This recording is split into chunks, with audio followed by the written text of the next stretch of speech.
ابتدائی طور پہ کیا کلینک میں ہونا ضروری ہے اور کن کن چیزوں کا سمجھنا ضروری ہے، کون کون سی بیماریوں کا آپ کو پتہ ہونا چاہیے، آج ہمارا عنوان یہ ہے۔ ڈاکٹر طارق اسماعیل، ڈیرہ غازی خان سے۔ اب سب سے پہلی بات تو یہ ہے کہ جب کلینک بنایا جائے تو کلینک کے مختلف سائز ہو سکتے ہیں۔ ڈیکوریشن کا حساب ہر کسی کا اپنا ہوتا ہے۔ کوشش ہونی چاہیے کہ آپ کسی سے مشورہ کر کے صاف ستھرے انداز سے کلینک کو سجا لیں، کیونکہ وہ ایک دفعہ ہی سجتا ہے، بار بار ڈیکوریشن کوئی نہیں لگاتا، بار بار سیٹنگ کوئی چینج نہیں کرتا۔ تو ایک اچھی سی خوبصورت سی ڈیکوریشن ہونی چاہیے اس میں۔ کلینک بالکل صاف ستھرا ہونا چاہیے۔ فرش چپس کے یا ٹائلز کے ہونے چاہیے جس پہ آسانی سے جھاڑو یا ویپر یا دھونے میں آسانی ہو، اور پیشنٹ جب چلے تو مٹی زیادہ نظر نہ آئے۔ دن میں 2 بار کلینک کی صفائی بھی ضروری ہے۔ کیلنڈرز ہونے چاہیے۔ ایک آپ کا فرنٹ کیلنڈر ہونا چاہیے جو ویٹنگ روم میں ہو، ایک کیلنڈر آپ کے کیبن میں ہونا چاہیے۔ کیبن بہت ضروری ہے۔ کیبن چاہے جیسا بھی ہو، چھوٹا ہو یا بڑا ہو، لیکن ایٹ لیسٹ اس میں 4-5 آدمی آرام سے بیٹھ سکیں۔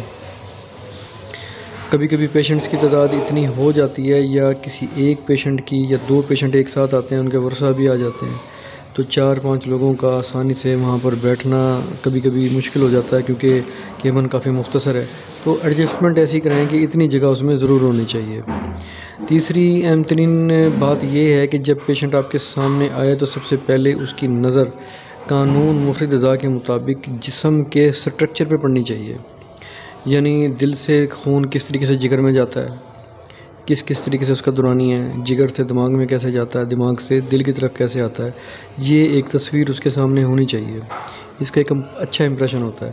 اسی قسم کی ملتی جلتی کافی ساری تصویروں کا ہونا ضروری نہیں ہے، کم سے کم یہ ہو اور ایک کیلنڈر ہو، زیادہ تصویروں کی ضرورت نہیں ہے۔ اچھا، دوسری بات یہ ہے، آج کل پلاسٹک کے اعضاء مل جاتے ہیں جس میں جگر، گردہ، مثانہ، جسم کی اور معدے کی ایڈجسٹمنٹ ہوتی ہیں۔ پیشنٹ کو آپ بتا سکتے ہیں کہ آپ کے پاس فالٹ کہاں ہے۔ اچھا، ایک بک ہونی چاہیے آپ کے پاس، کلر بک۔ گوگل امیجز سے آپ کو پکچر ڈاؤن لوڈ کرنی چاہیے اور آپ ان کو پرنٹ آؤٹ کرا سکتے ہیں۔ اس کے اندر آپ نے صرف یہ سمجھانا ہے کہ جگر میں جب رسولیاں ہوتی ہیں یا خون جمع ہوتا ہے یا پرابلم ہوتا ہے تو کون کون سے اعضاء متاثر ہوتے ہیں اور ان کی نشانیاں کیا ہونی چاہیے، کیا ہوتی ہیں، آپ اس کو اس تصویر میں سمجھا سکتے ہیں۔ وہ تمام کی تمام گوگل امیجز سے آپ ڈاؤن لوڈ کر سکتے ہیں۔ مثال کے طور پہ گردے میں پتھری ہے تو گردے میں جب پتھری بنتی ہے تو کہاں وہ سٹور ہوتی ہے۔ گردے سے کبھی کبھی نکل کر نالی کے پاس آ کے رک جاتی ہے، آگے وہ کہیں نہیں جاتی، یا گردے سے وہ نالی کے ذریعے مثانے میں آ جاتی ہے تو مثانے میں جاتی ہے تو کس قسم کا احساس ہوتا ہے۔ یہ ساری کی ساری معلومات آپ اس کو پکچرز کے ذریعے پیشنٹس کو سمجھا سکتے ہیں۔ تو وہ چیزیں اگر آپ کے پاس موجود ہوں گی تو پیشنٹ کو اطمینان ہو جائے گا کہ یہ میرے جسم سے متعلق انفارمیشن ہے اور ڈاکٹر نے اس کو خوبصورتی سے سمجھا دیا ہے۔ تو اگر سٹونز ان کڈنیز، اس میں آپ گوگل امیجز میں جا کے یہ پکچرز چیک کریں، سرچ کریں تو آپ کو بہت ساری پکچرز مل جاتی ہیں۔ جو سب سے زیادہ عمدہ ہوں وہ 3-4 تصویریں آپ ڈاؤن لوڈ کر لیں۔ مثانے میں پتھریاں آتی ہیں، سرچ کریں سٹونز ان بلیڈر، تو وہ آپ کو وہاں دکھا دیں گے پکچرز مختلف قسم کی، جو سب سے واضح ہوں 3-4 تصویریں وہ ہونی چاہیے۔ یعنی ان شارٹ آپ کے پاس ایک چھوٹی منی کلرفل بک ہونی چاہیے جس میں پورے جسم کے اناٹمی ہوں، جگر کے سدے، ان میں پھوڑے، اس میں رسولیاں، یہ تمام پکچرز ہونی چاہیے۔ آپ نے ان میں سے ابتدائی لیول پر جو استعمال کرنی ہے وہ معدے سے متعلق ہے کہ معدے میں جب السر ہوتا ہے تو وہ کس طرح ہوتا ہے، اس کی حالت کیا ہوتی ہے، معدے کے اعضاء کیسے زخمی ہوتے ہیں، آنتوں میں زخم کیسے بنتے ہیں۔ کیونکہ ابتدائی طور پر آپ نے اپنے فرنٹ بورڈ کے اوپر صرف یہ لکھوانا ہے کہ جگر، گردہ، مثانہ، ابتدائی بیماریاں، یا آپ صرف یہ لکھ دیں اور زیادہ آسان بیماری کر دیتے ہیں، امراض معدہ، بواسیر، جوڑوں کا درد۔ تو یہ 3 بیماریاں آپ لکھ سکتے ہیں۔ ابتدائی طور پر آپ 3 چیزوں کے اسپیشلسٹ ہیں تو ماہر امراض یہ 3 چیزیں آپ بتا سکتے ہیں، بورڈ کے اوپر تحریر کر سکتے ہیں۔ اب جب یہ چیز ہو جائے تو انہی متعلق آپ کے پاس پکچرز زیادہ ہونی چاہیے۔ ویسے تو ساری ہونی چاہیے، اچھی بات ہے، کیونکہ آہستہ آہستہ آپ ان 3 امراض کو کنٹرول کر لیں، سمجھ لیں، علم آپ کا بڑھتا جائے گا، 100 امراض آپ کو سمجھنے میں آسانی ہو جائے گی، بس ان 3 کو سمجھ لیں آپ۔ تو آپ نے یہ بھی سمجھنا ہے کہ تحریک، تحلیل، تسکین یہ کیا چیز ہوتی ہے، ان کا طریقہ کار کیا ہوتا ہے، ان کی میڈیسن کس طریقے سے ڈیسائیڈز کی جاتی ہیں، اس کی جو عارف صاحب کی کتب ہیں، عارف صاحب حکیم عارف صاحب، یاسین دواخانہ دنیا پور، ان کے نمبر بھی آپ کے پاس موجود ہوں گے. وہاں سے آپ میرا مطلب حصہ اول اور حصہ دوم یہ چیز آپ منگوا سکتے ہیں. فارماکوپیا کی کتاب منگوا سکتے ہیں. رہبر قانون مفید ادا، یہ 4 کتب تو آپ منگوا لینا ان سے. اس کے اندر صرف یہ تحریر ہے کہ جب وہ علاج کرتے ہیں تو وہ کن کن امراض میں کیا کیا دوائیاں ڈیسائیڈ کرتے ہیں، کیا کیا کھانے پینے کی چیزیں دیتے ہیں. اب دیکھیں ان کے اندر معدہ، بواسیر، جوڑوں کا درد، ان کا ٹریٹمنٹ موجود ہے. آپ نے تو صرف یہ 3 دیکھنے ہیں. ان 3 چیزوں کے اوپر آپ گیٹ اوور ہو جائیں. مکمل معلومات آپ کے پاس ہونی چاہیے. ٹھیک ہے، جب یہ تمام معلومات آپ کے پاس موجود ہوں گی تو آپ 3 ہی امراض کا علاج کریں. اس سے زیادہ جاننے کی ضرورت آپ کو نہیں ہے. آہستہ آہستہ ان 3 کے اوپر جب آپ غالب آ جائیں، آپ کی مشق ہو جائے اور آپ صحیح طریقے سے ٹریٹمنٹ کرنا شروع کر دیں تو اس میں کچھ خاص لمبا عرصہ نہیں لگے گا، نہ ہی ان کے علاج مشکل ہے. تو آپ انہی کے اوپر جو ہے نا مہارت حاصل کریں. جب آپ کی مہارت ہو جائے 3 مہینے یا 2 مہینے میں آپ کا ہاتھ بالکل فری ہو جائے اور آپ پیشنٹ کو دیکھتے ہی اس کے امراض کا حل نکال لیں، سلوشن نکال لیں، تدبیر، پرہیز، تجویز دوا اور امراض کی وجوہات، یہ ساری کی ساری آپ سمجھ لیں، اسے سمجھا دیں. اور گوگل امیجز جو آپ نے پرنٹ کیے ہوئے ہیں، تصویریں پرنٹ کی ہوئی ہیں رنگین کلرفل، اس سے آپ سمجھا دیں کہ آپ کو جوڑوں میں درد ہوا ہے، اس میں گلٹیاں کس طریقے سے ورم زدہ ہو جاتی ہیں عضلاتی اعصابی تحریک میں، اور اعصابی تحریک میں کیا علامتیں ہیں، غدی تحریک میں کیا علامتیں ہیں. تو جب یہ ساری کی ساری باتیں آپ اس میں سے دیکھ لیں، سمجھ لیں، تو پھر آپ نے یعنی کہ اپنا سفر جاری رکھنا ہے علم کا، کیونکہ علم ایک سمندر ہے، اس کا کوئی کنارہ تو ہوتا نہیں ہے. پھر آپ دوبارہ سے فیصلہ کریں کہ اب آپ نے مزید کتنے امراض پہ ریسرچ کرنی ہے. آہستہ آہستہ آپ کا تجربہ بڑھتا جائے گا. پھر آپ ان 3 امراض سے آگے بڑھ جائیں گے تو آپ پھر ان کا بھی علاج کر سکتے ہیں. کچھ عرصے میں پیشنٹس کو پتہ لگ جائے گا کہ آپ بہت سارے امراض کے اوپر دسترس حاصل کر سکتے ہیں اور آپ علاج بھی کرتے ہیں اور کافی مہارت کے ساتھ کرتے ہیں. میرا مطلب حصہ اول، حصہ دوم بہت ہی اچھی کتابیں ہیں. فارماکوپیا تو بہت ہی بہترین کتاب ہے، اس میں بہت کچھ لکھا ہوا ہے، انفارمیشن بہت اچھی ہے اس میں. اس کے بعد جو سپر کتاب ہے رہبر نظریہ مفید ادا ہے. ان 4 کتابوں کو تو آپ حفظ کر لیں. یہ 4 کتابیں ہی ابتدائی طور پہ آپ کے کلینک پہ موجود ہونی چاہیے. میرا مطلب جب آپ پڑھیں گے اس میں بہت ساری بیماریاں ہیں، اور پھر دیکھیں جیسے کہ میں نے آپ کو بتایا کہ بہت ساری بیماریوں کو سمجھنا آسان ہو جائے گا. بس آپ پہلے ان 3 بیماریوں کے اوپر کنٹرول حاصل کریں. سب سے اہم بات یہ ہے کہ جب پیشنٹ ڈاکٹر کے سامنے آتا ہے تو تھوڑا سا اچھا امپریشن پڑنا چاہیے. آپ چاہے حکیم ہوں، ہومیوپیتھ ہوں یا کسی بھی شعبے سے متعلق ہوں، آپ کی سوٹنگ بوٹنگ بہت خوبصورت ہونی چاہیے. بہت اچھی بات ہے کہ ٹائی، کوٹ، پینٹ موسم کے حساب سے آپ اپس اینڈ ڈاؤنس کر سکتے ہیں.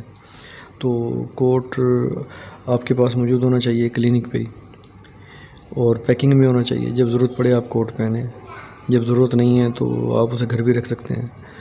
اس کو استعمال کریں، کلینک پہ بیٹھیں.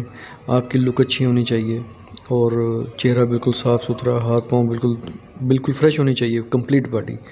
تو دوسرے پیشنٹ کے اوپر جب امپریشن پڑے تو اسے سمجھ آنی چاہیے، یقین آنا چاہیے کہ اب میں ٹھیک ہو جاؤں گا. پیشنٹ مختلف زبانوں کے ہوتے ہیں، اردو، پنجابی، سریکی. تو کوشش کریں کہ اگر کوئی اردو سپیک ہے تو اردو میں بولیں، اگر کوئی پنجابی ہے تو پنجابی بول لیں اس سے. سریکی سپیک ہے تو سریکی سپیک بھی لوگ جانتے ہیں تو آپ سریکی بھی بول سکتے ہیں اس سے. نہیں آتی تو جو آپ کی مادری زبان ہے آپ اس کی بات اسی میں غور سے سنیں، اسی میں سوال جواب کریں. اب چاہے وہ صحیح طریقے سے آپ کو سمجھا سکے یا نہ سمجھا سکے، آپ توجہ سے سنیں، لیکن اپنی زبان بدلیں نہ، کیونکہ آپ کو اس کی زبان پر عبور نہیں ہے. اب چاہے وہ پنجابی ہو یا سریکی ہو، اس طریقے سے پیشنٹ کے اوپر ایک اچھا امپریشن پڑتا ہے. ہر چیز صاف ستھری ہونی چاہیے. دن میں 2 بار کلینک کی صفائی ہلکی پھلکی ہونی چاہیے، کیونکہ پیشنٹس اگر 10 بھی آ جاتے ہیں کلینک میں تو ہلکی پھلکی معمولی سی مٹی موجود ہوتی ہے. اچھی بات تو یہ ہے کہ آپ اس کی صفائی کر لیں، یہ تو ایک بہت ہی اچھی بات ہے. تو اس طریقے سے آپ اس کا ٹریٹمنٹ کریں. پرسکرپشن بک کی ایک کاپی آپ کے پاس ہونی چاہیے. تو جب آپ کے پاس پیشنٹ دوبارہ رپیٹ ہو تو مطلب یعنی دوبارہ سے آیا آپ کے پاس، تو آپ کو پتہ ہونا چاہیے کہ یہ پہلے آیا تھا. تو پہلا جو پرسکرپشن تھا اگر وہ لایا ہے تو بہت اچھی بات ہے. اکثر پیشنٹ گم کر دیتے ہیں تو آپ کے پاس ریکارڈ ہونا چاہیے. تو پھر آپ نے اس کی غذاؤں میں کیا تبدیلی کی ہے، کیا تجویز کی ہے، اس کا ایک ریکارڈ ہونا چاہیے. اب اس کی ایک مثال لے لیتے ہیں. جوڑوں کا درد ہے. جوڑوں کے درد میں آپ نے اس کو آلو، گوبھی، بند گوبھی، مٹر اور پکوڑے، سموسے، خاص کر یہ چپس، سلانٹی اور macaroni, cold drinks, fast food, بینگن، یہ تقریباً اس طرح کی کچھ چیزیں ہیں، یہ ساری چیزیں آپ نے بند کر دی ہیں اس کی۔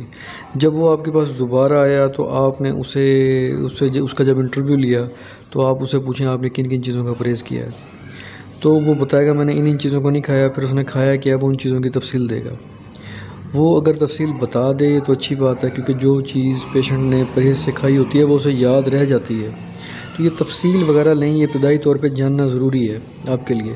پیشنٹ کی مکمل ہسٹری پہلے پیج کے اوپر آپ نے لکھ دی ہوتی ہے کہ اس کو کن کن چیزوں سے نقصان ہوتا ہے، وہ آپ نے سوال کیا ہوگا اس سے، جیسے عضلاتی، اعصابی، جوڑوں کے دردوں میں اسے ترش چیزیں، کھٹی چیزیں، آلو گوبھی، ہوا پیدا کرنے والی چیزیں زیادہ نقصان دیتی ہیں، درد بڑھ جاتا ہے، تو ان کی تفصیل ہلکی پھلکی آپ کے کاپی پیج پہ لکھی ہونی چاہیے۔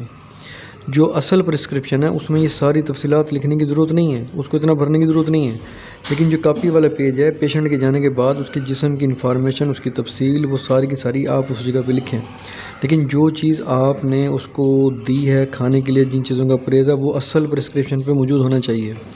یہ چند باتیں آہستہ آہستہ جوڑوں کے امراض، معدے کے امراض اور بواسیر وغیرہ، ان کی دوائیاں بہت آسان ہیں، قریب قریب ملتی جلتی ہیں، آپ ان کو فارماکوپیا سے دیکھ کے بنا سکتے ہیں، اور بہت سارے پیشنٹ جب آپ کے سامنے آئیں گے تو ان کا علاج انہی دوائیوں میں سے ہوگا۔ جو جوڑوں کے درد کی دوائیاں ہیں وہ معدے پہ بھی استعمال ہو سکتی ہیں، جیسے تریاک، تبخیر 4 ملین دینی پڑتی ہے کبھی کبھی، تو معدے میں بھی یہ استعمال ہوتی ہے، اور امراض معدہ اور جوڑوں کے درد میں ایک ہی ہے۔ اکثر لوگوں کو بواسیر کے لیے جو دوائی دینی پڑتی ہے، جیسے اکسیر جدید 4 ملین، کبھی کبھی 4 مسل دینا پڑ جاتا ہے، تو انتہائی شدید تبخیر، انتہائی زیادہ تبخیر معدے کی خرابی میں یہ تینوں دوائیاں جوڑوں کے درد میں تو کام کرتی ہیں لیکن معدے کے لیے بھی کام کرتی ہیں۔